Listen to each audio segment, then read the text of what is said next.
नमस्कार विद्यार्थी मित्रांनो, लेट्स कॉन्कर मॅथ्स या यूट्यूब चॅनलवरती तुमचे मनापासून स्वागत. आज आपण इयत्ता 5वी विषय गणित घटक चाचणी पहिली म्हणजेच आकारिक मूल्यमापन चाचणी क्रमांक 1ची प्रश्नपत्रिका सोडवत आहोत. तर बघूया पहिला प्रश्न अ. खालील संख्या रोमन अंकात लिहा. आता रोमन अंकात आपल्याला या ठिकाणी संख्या लिहायच्या आहेत. आपल्याला आंतरराष्ट्रीय संख्या चिन्हांमध्ये या संख्या दिलेल्या आहेत.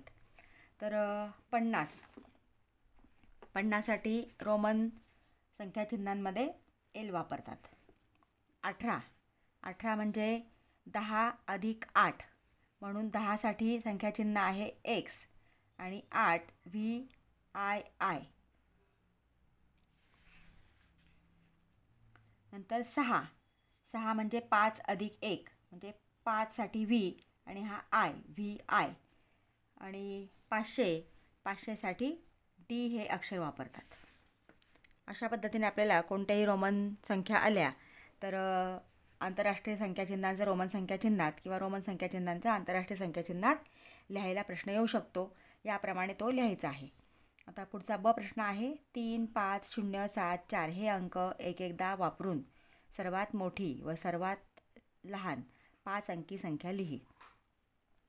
आता सर्वात मोठी, जेव्हा आपल्याला अंक दिलेले असतात त्या अंकांमधला सर्वात मोठा अंक आधी लिहायचा आहे. सर्वात मोठा अंक आहे इथं 7 आणि त्याच्यापेक्षा मग लहान लहान असे अंक लिहित जायचे आहेत.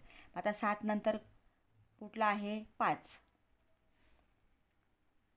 5 नंतर 4, 3 आणि 0. 7, 5, 4, 3, 0 म्हणजे 75,430 ही सर्वात मोठी संख्या तयार झाली. आता सर्वात लहान संख्या लिहिताना आपल्याला सर्वात लहान अंकापासून सुरुवात करायची असते. पण सर्वात लहान अंक जर 0 असेल आणि जर आपण आधी 0 घेतला तर विद्यार्थी मित्रांनो ती संख्या 5 अंकी तयार होत नाही, ती 4 अंकी तयार होते. म्हणून त्याच्यानंतरचा जो थोडा मोठा अंक आहे तो आधी लिहायचा आहे. म्हणजे 4 नंतर 0, 4 नंतर 4 नाही 3 आहे इथं. 3 सर्वात लहान अंक आधी लिहायचा. पण सर्वात लहान अंक 0 आहे म्हणून त्याच्यापेक्षा मोठा जो आहे तो आधी लिहा. 3, 0 नंतर 4, 5 आणि 7.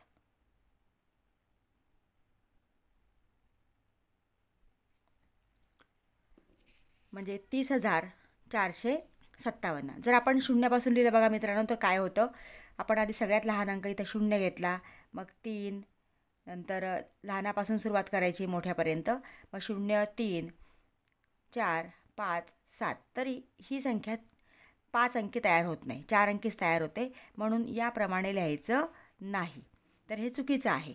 म्हणून सगळ्यात जर आपल्याला एक अंक 0 दिलेला असेल तर सर्वात लहान संख्या लिहिताना 0पेक्षा थोडी मोठी जी संख्या आहे ती प्रथम घ्या, नंतर 0 आणि त्यानंतर मग क्रमाक्रमाने ती संख्या जी मोठी झालेली आहे त्यातली मोठी संख्या घ्यायची आहे. मग 30,457. आता खालील संख्या विस्तारित रूपात लिहा. आता विस्तारित रूपात लिहा म्हणजे त्यांच्या स्थानानुसार त्यांच्या स्थानिक किमतीनुसार बेरजेच्या स्वरूपात लिहायचं असतं. पण इथं आता मी तुम्हाला अगदी सोप्या पद्धतीने सांगते. आता इथं पहिला अंक आहे 8. 8च्या पुढं किती संख्या आहेत 1, 2, 3, 4, 5 तेवढे 0 द्यायचे. 1, 2, 3, 4, 5 म्हणजे 8 लाख झाली ही संख्या. अधिक 3, 3च्या पुढं 4 0. 1, 2, 3, 4 नंतर 5, 5वरती 3 0 नंतर 9, 9वरती 2 0 नंतर हा पुढचा 9,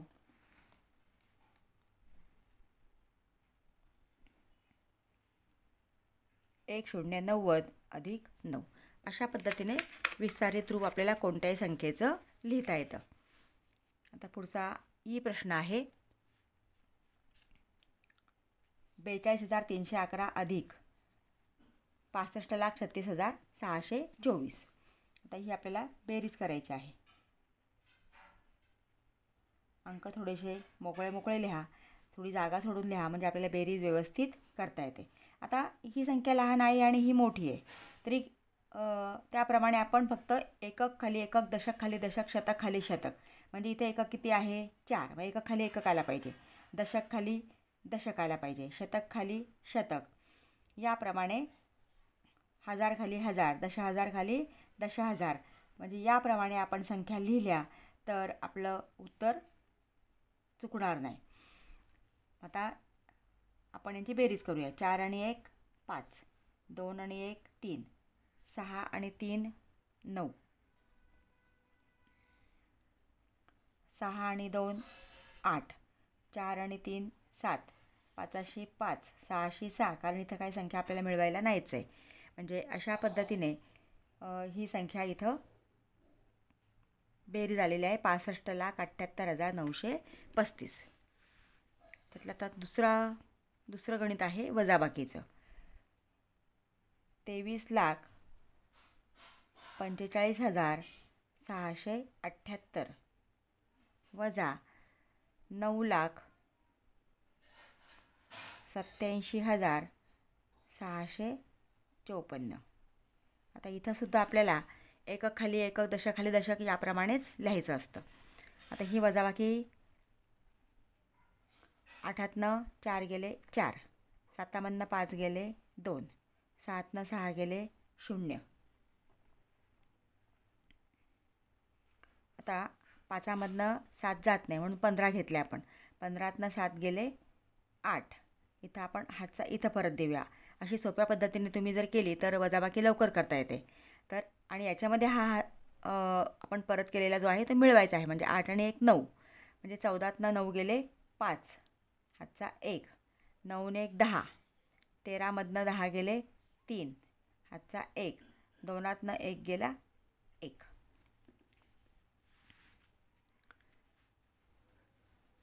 म्हणजे हे उत्तर आलेलं आहे 13,58,024.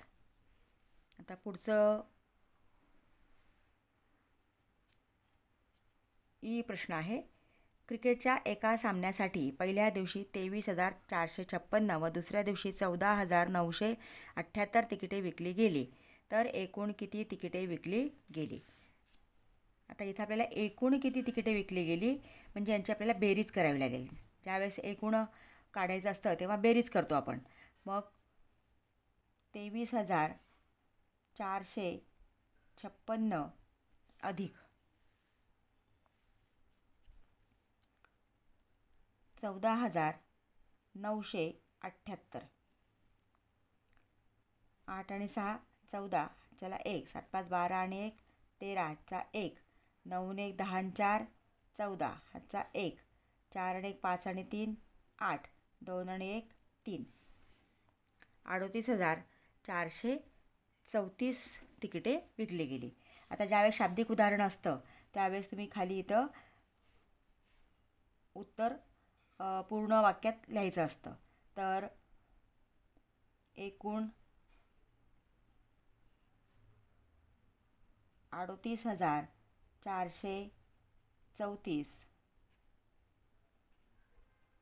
तिकिटे विकली गेली. आता इथं आपल्याला अंकात दिलेली आहे आणि ते अक्षरात लिहायची. मग अक्षरात लिहिताना आपला पटकन लक्षात नाही आलं तर तुम्ही एकक, दशक, शतक, हजार, दशहजार, लक्ष, दशलक्ष याप्रमाणे मोजून आपण ती संख्या अक्षरात लिहू शकतो. आता ही संख्या आहे 45,35,507. 45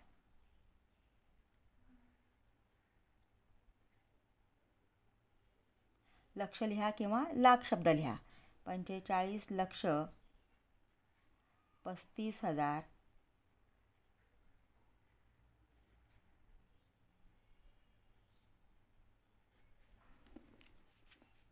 507.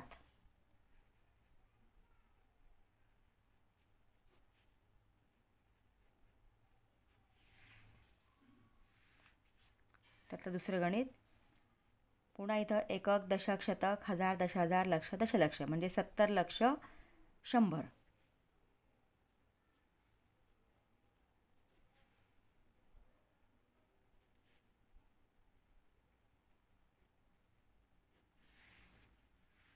आता पुढचा ब प्रश्न आहे गुणाकार कर. 327 गुणिले 92. तर आपण हा गुणाकार करूया. 327 गुणिले 92. आता तुम्हाला गुणाकार करता येतो. गुणाकार करताना प्रथम आपण ज्या संख्येने गुणतो आहे त्याच्या एककाकडनं आपण सुरुवात करतो. म्हणजे इथं आपल्याला 2ने पहिल्यांदा गुणावं लागेल. मग बेसाती 14 हातचा 1, बेदुणे 4 आणि 1 5 आणि बेत्रिक 6. आता आपलं 2ने गुणून झालं, एका अंकाने गुणून झालं म्हणून आपण 0 देऊया. नंतर 9 साते आपण 9ने गुणतो आहे. 9 साते 63, हातचे आले 6. 9 दुणे 18, 18 आणि 6 24, हातचा 2. 9 त्रिक 27 आणि 2 29. 4 अशी 4, 5 आणि 3 8, 6 आणि 4 10, हातचा 1. 9 ने 1 10, हातचा 1. 2 आणि 1 3. म्हणजे 30,084 गुणाकार आलेला आहे. आता पुढचा जो गुणाकार आहे तो 3 अंकीने 3 अंकीला गुणायचा आहे. म्हणजे 456 गुणिले 187. आता प्रथम आपल्याला 7ने गुणावं लागेल. 7 सखम 42, हातचे आले 4. 7 पाचा 35, 35 आणि 4 39, हातचा आले 3. 7 चौक 28, 28 आणि 3 31. आता 7ने गुणून झालं म्हणून आपण एका अंकाने गुणून झालं 0 देऊया. आता आपण गुणतो आहे 8ने. आता हे 8 सक 48, हातचा आले 4. 8 पंचे 40 आणि 4 44, पुन्हा हातच्या 4 आले. 8 चौक 32 आणि 4 36. आता 2 अंकांनी गुणून झालं आपलं म्हणून आपण 2 शून्य द्यायचे आहेत. 6 1 6, 5 1 5 आणि 4 1 4.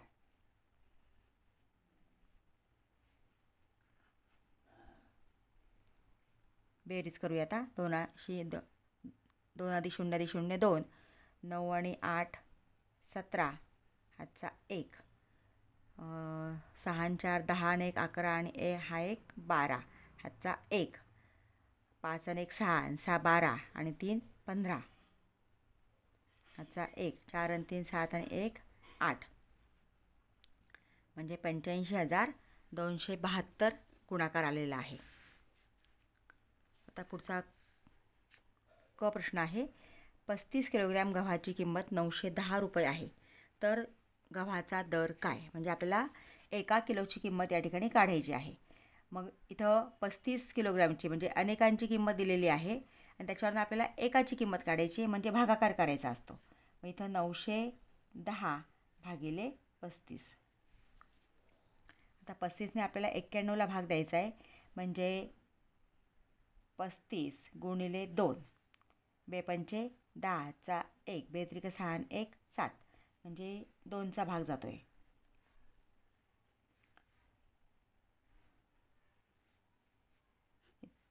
एकातनं 0 गेला 1, 9मधनं 7 गेले 2.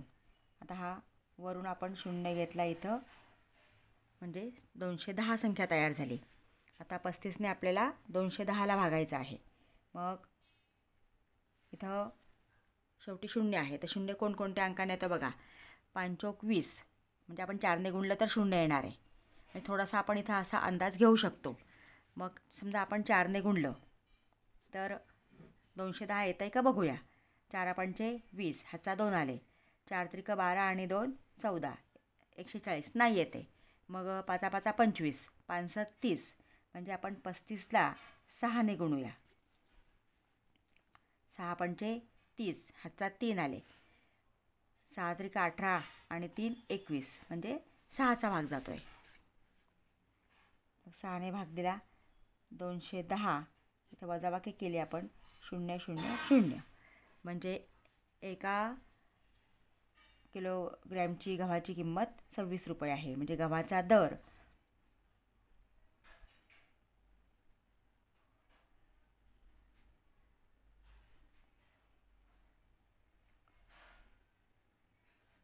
₹26 आहे.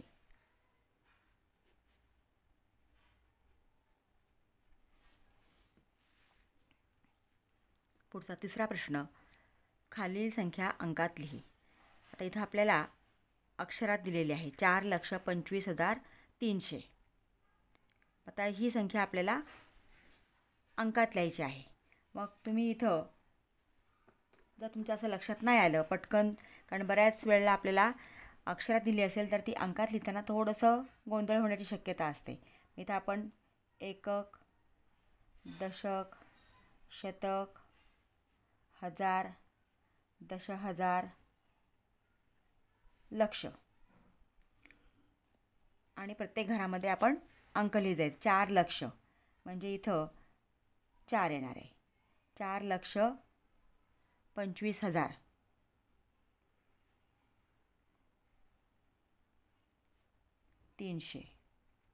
म्हणजे 4,25,300 ही संख्या आपण अंकात लिहिलेली आहे. आता 1,28,855. आता ही संख्या आपण याप्रमाणेच इथं लिहू शकतो. बघा, इथं आपण लक्ष लिहिलेलं आहे. या लक्षाच्या घरामध्ये आपण 1 लिहिला. 1,28,000 हे दशहजार आणि हजारचं घर आहे. इथं आपण हे 28,000 लिहिले. 1,28,855. मग शतकाच्या घरामध्ये 8 आणि हे 55 म्हणजे 1,28,855 ही संख्या आपण अंकात याप्रमाणे लिहू शकतो. आता पुढचा ब प्रश्न आहे, खालील संख्येतील अधोरेखित अंकाची स्थानिक किंमत लिहून त्यांच्यामधील फरक काढ. तर इथं आपल्याला एक संख्या दिलेली आहे आणि इथं दिलं आहे. आता कोणाकोणाचं आपल्याला स्थानिक किंमत लिहायची बघा. पहिल्यांदा ह्या अंकाची स्थानिक किंमत लिहायची आहे. मग आता याची स्थानिक किंमत काय आहे? एकक, दशक, शतक, हजार, दशहजार, लक्ष, दशलक्ष. म्हणजे ही दशलक्ष स्थानावरती हा 3 आहे. म्हणजे याची किंमत आहे 30 लाख. किंवा आपण इथं 3 आणि 3च्या पुढं किती संख्या आहेत 1 2 3 4 5 6. 1 2 3 4 5 6 याप्रमाणे तेवढे शून्य दिले की आपल्याला ती स्थानिक किंमत, त्या अंकाची स्थानिक किंमत मिळते. म्हणजे आता बघा इथं एकक, दशक, शतक, हजार, दशहजार, लक्ष, दशलक्ष म्हणजे 30 लक्ष ही या 3ची स्थानिक किंमत आहे. आणि इथं हा पुढचा 3 दिलेला आहे. याची हा एकक, दशक, शतक, हजार स्थानावरती आहे. म्हणजे याची किंमत आहे 3,000.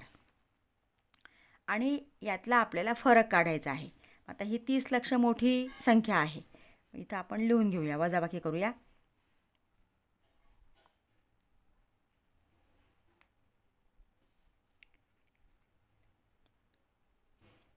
वजा 3,000. याप्रमाणे कुठलंही गणित आलं तर ते आपण सोडवू शकतो. फक्त तिथं काय दिलेलं आहे हे व्यवस्थित समजून घ्या विद्यार्थी मित्रांनो आणि त्याप्रमाणे कृती करा. आता इथं 0 0 0, 10मधनं 3 गेले 7, हातचा 1, 10मधनं 1 गेला 9, हातचा 1, 10मधनं 1 गेला 9, हातचा 1 आणि 3मधनं 1 गेला 2. म्हणजे 29,97,000.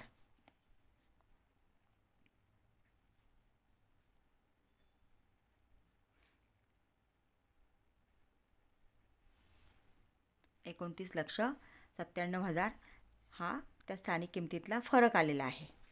याप्रमाणे विद्यार्थी मित्रांनो आपण ही आकारिक मूल्यमापन चाचणी किंवा घटक चाचणी 1ची प्रश्नपत्रिका सोडवलेली आहे.